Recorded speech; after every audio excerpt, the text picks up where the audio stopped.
Magandang araw po sa inyong lahat. Update po sa aming alagang fattening. Sa araw na ngayon ay ibebenta na po sila. Sa araw na yan ay ika 89 days lang po nila ngayon. Hindi na po inabot ng bukas ng 90 days dahil wala na kaming papakain. Inubos na po yung one sack na finisher. Naubos po yun sa loob ng 8 araw sa kanilang dalawa.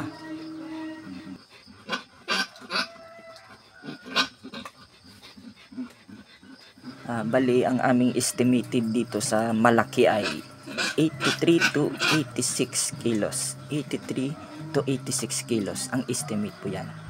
At ito naman ang medyo pinakamaliit ay 77 to 80 kilos.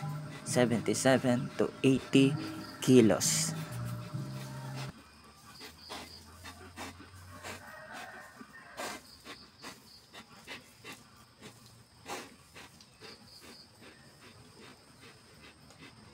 Bali, pag ganyan, ibebenta na ay hindi na namin pinapakain pag umaga dahil ayaw namin yung mahingal yung baboy, yung mamutla sila.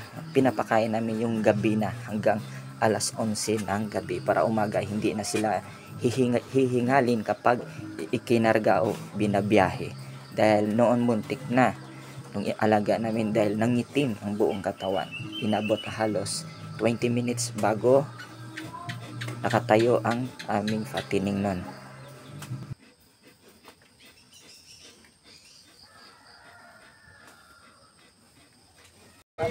Bali, nandito na po kami sa aming bayan, sa livestock. Ayan po. Ito naman yung mga baboy na pinamimili. Ang tawag yan ay livestock. Ayan po ay dinideliver sa ibang lugar.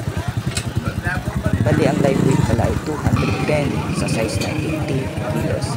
At pababa naman 80 kilos ay 205.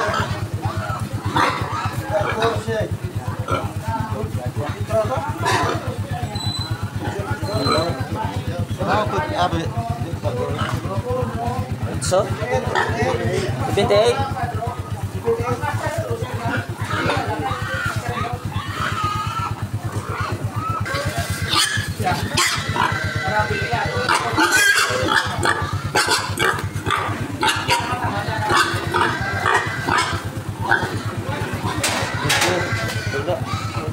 Cinta tres. Langsung ke suara.